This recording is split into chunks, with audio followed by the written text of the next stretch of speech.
হানিমুনে রায়ান আর পারুলকে পাঠিয়েই গেল্লাফাতে করছে সবাই। সম্পূর্ণ জানতে ভিডিওটিতে একটি লাইক করে দেখতে থাকো। গল্পের শুরুতেই দেখা যায় পারুল নিচে ঘুমাতে চায়, কিন্তু রায়ান তখন বারবার করে বলে, তুই ওপরে ঘুমা না, এরপর তো শরীর খারাপ হয়ে যাবে, কেন বলতো এই কাজগুলো করছিস। তখনই পারুল বলে, এই শোন, আমার না ওপরে ঘুমানোর কোনো ইচ্ছে নেই। আর এর মধ্যেখানেই চলে এসেছিল উকিলবাবু, আর তখনই এসে বলতে থাকে, দেখুন রাত হয়েছে, চুপচাপ ঘুমিয়ে পড়ুন।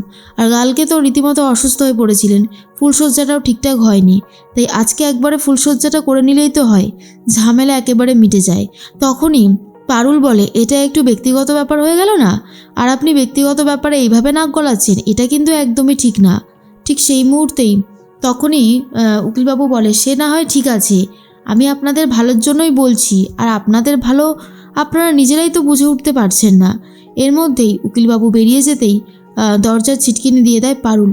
আর ঠিক সেই মুহূর্তেই মনে মনে একটা কথাই ভাবছিল, রায়ান তো অন্য বিটিকে ভালোবাসে, রায়ানের জীবনে আমি কোথাও নেই।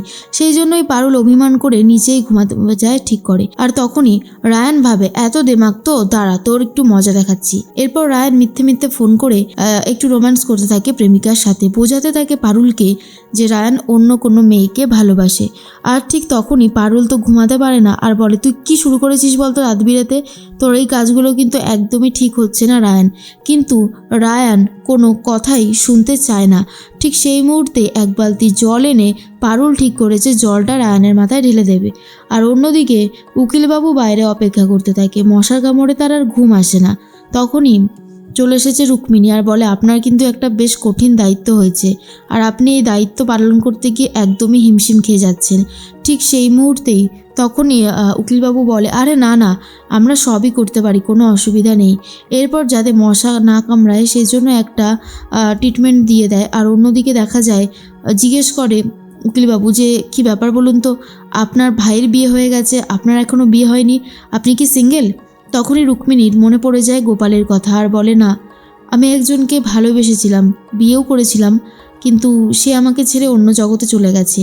এই বলেই চলে যায়। ঋত্বিক বুঝতে পারে যে রুক্মিণী বিধবা। আর অন্যদিকে দেখা যায় পারুল আর দেরি না করে এক বালতি জলটা রায়ানের মাথার উপরে ঢেলে দেয়। রায়ানের অবস্থা খারাপ হয়ে যায় আর বলে, তুই এটা কী করলি? হ্যাঁ, কী করলি তুই এটা? পারুল তখন বলে, বেশ করেছি, তুই যদি আমার কথা না শুনিস তাহলে আমি এইটাই করব, বারবার একই জিনিস করব, দেখি তুই আমাকে কি করে আটকাস। এর মধ্যে উকিলবাবু বলে, এই তো আপনাদের মধ্যে একটা ভালো সম্পর্ক ছিল, আর এর মধ্যেই আপনারা ঝামেলা শুরু করে ফেললেন। তখনই পারুল বলে, আরে এই ঝামেলাটা তো ও শুরু করেছে, এত বাজে বাজে কথা বলছিল না, আমারই সামনে দাঁড়িয়ে ও একটা বিটিকে ফোন করছিল আর একদম বাজে বাজে কথা বলছিল, যেগুলো কিনা আমি সবার সামনে উচ্চারণ পর্যন্ত করতে পারবো না। সবটা শোনার পর দাদু তখন ছিছি করতে থাকে আর বলে, রায়ান তুমি আর কত নিচে নামবে? এই রকম ভাবে অপমান করছো পারুল দিদিকে, অন্যায় করছো পারুল দিদির সাথে, সেটা অন্তত মাথায় রাখো। ঠিক তখনই রায়ান বলে, আমি কারোর সাথে ফোনে কথা বলিনি, তোমাদের বুঝতে কোথাও একটা অসুবিধা হচ্ছে। কিন্তু তখনই রায়ান বারবার করে সবাইকে ফোনটা দেখাতে থাকে আর বলে, দেখো তো আমি কোথায় কার সাথে কথা বলেছি, কোথাও একটা ভুল হচ্ছে তোমাদের। এর মাঝখানে উকিলবাবু বলে, এই রকমভাবে আপনি সব কিছু কেসটা উল্টে দিতে চাইছেন তো, দাঁড়ান আমি এক্ষুনি পুলিশকে ফোন করে আপনার বিরুদ্ধে একটা স্টেপ নেব। তখনই রায়ানের মা মৌসুমি বলে, কি করছেন কি? আমার ছেলেটাকে এরকমভাবে থানা পুলিশে কেন জড়াচ্ছেন? দেখুন এটা কিন্তু একদমই ঠিক হচ্ছে না। ঋত্বিক বলে, কি ঠিক হচ্ছে আর কি ভুল হচ্ছে সেটা না হয় আমাদের ওপরই ছেড়ে দিন। এরপর পুলিশকে ফোন করে, তখনই পুলিশ চলেও এসেছে। এর মধ্যেই পারুল বলে, এক মিনিট, মানছি আমাদের স্বামী স্ত্রীর মধ্যে বনিবনা নেই, ঝামেলা আছে, কিন্তু আমি আমার স্বামীর বিরুদ্ধে কোনো অভিযোগ দায়ের করিনি, তাই আমার হাজব্যান্ডকে অ্যারেস্ট করা চলবে না, প্লিজ আপনারা এখান থেকে যান। তখনই পুলিশ বলে, ঠিক আছে আজকে চলে যাচ্ছি, কিন্তু এর পরেও যদি একই জিনিস বারবার ঘটতে থাকে তাহলে কিন্তু আমরা অ্যারেস্ট করে নিয়ে যাব।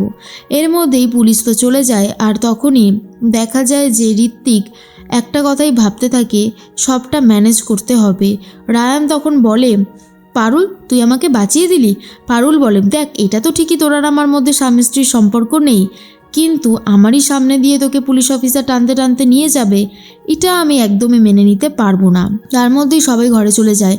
পরিতোষবাবু বলে, আমি ভেবেছি রায়ান আর পারুলকে ঝাড়গ্রামে পাঠাবো, ওখানে একটা মিথ আছে যে পুরুষ যে নারীকে ভালোবাসে না সেই নারীকে নাকি একজন তান্ত্রিক তুলে নিয়ে যায় আর তারপর তাকে বলি দেওয়ার চেষ্টা করে। আর তখন যদি কোনো পুরুষ এসে ভালোবাসার কথা স্বীকার করে তখন সেই কাপালিক মিলিয়ে যায় আর ভালোবাসার মানুষদেরকে মিলিয়ে দেয়। তাই আমাদেরকে এরকমই একটা কাহিনী গড়ে তুলতে হবে যাতে রায়ান নিজের মুখে পারুলকে ভালোবাসার কথা স্বীকার করে। দাদু বলে, সেখানেও কি তুমি কাজটা করতে পারবে? পরিতোষবাবু বলে, করতে তো আমাকে হবেই, কারণ আমি চাই না কোনোভাবেই রায়ান আর পারুলের সম্পর্কটা নষ্ট হোক। রায়ান পারুলকে ভালোবাসে, কিন্তু জানি না কেন সেটা স্বীকার করে না। এরপর সকালে হতেই পারুল সবার জন্য চা করে। রায়ান বলে, কই আমার চাটা দে। পারুল বলে, এই তোর হাত আছে না, চা নিজের চা নিজে করে নিয়ে আয়। কিন্তু রায়ান বলে, কেন, চা দিলে সমস্যাটা কি হয়েছে? পারুল তখন বলে, আমি কেন তোকে চা দিতে যাব? আমি তোকে চা দিতে পারবো না, বুঝতে পেরেছিস? ঠিক সেই মুহূর্তেই রায়ান বলে, এ কি সকাল সকাল আপনি এখানে হাজির হয়েছেন কেন? ঋত্বিকবাবু বলে, কারণ আপনাদেরকে একটু হাওয়া বদল করতে পাঠাতে হবে। কোর্ট থেকে এমনই আদেশ এসেছে, আপনাদেরকে হানিমুনে যেতে হবে। আর এটা শোনার পর মৌসুমি বলে, কেমন যেন একটু খটকা লাগছে। কোর্ট থেকে হানিমুনে পাঠানোরও ব্যবস্থা করে? ব্যাপারটা খুব একটা সুবিধে লাগছে না, খুবই অচেনা লাগছে। ঠিক সেই মুহূর্তেই তখনই রায়ান বলে, এটা কিন্তু ব্যাপক বাড়াবাড়ি হচ্ছে।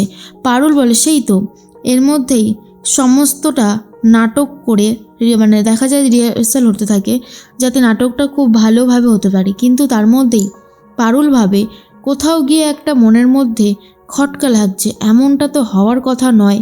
তাহলে কেন মনে হচ্ছে যে এখানে কোনো একটা ব্যাপার আছে যেটা হয়তো আমরা বুঝে উঠতে পারছি না। তার মধ্যেই যখনই পারুল গিয়েছিল পরিতোষবাবুর সাথে আর ব্রততী ম্যাডামের সাথে দেখা করতে, ঠিক তখনই তারা রিহার্সাল করছিল। আর এরপর পারুল গিয়ে দরজা ধাকাতেই ভয় পেয়ে যায় সবাই মিলে।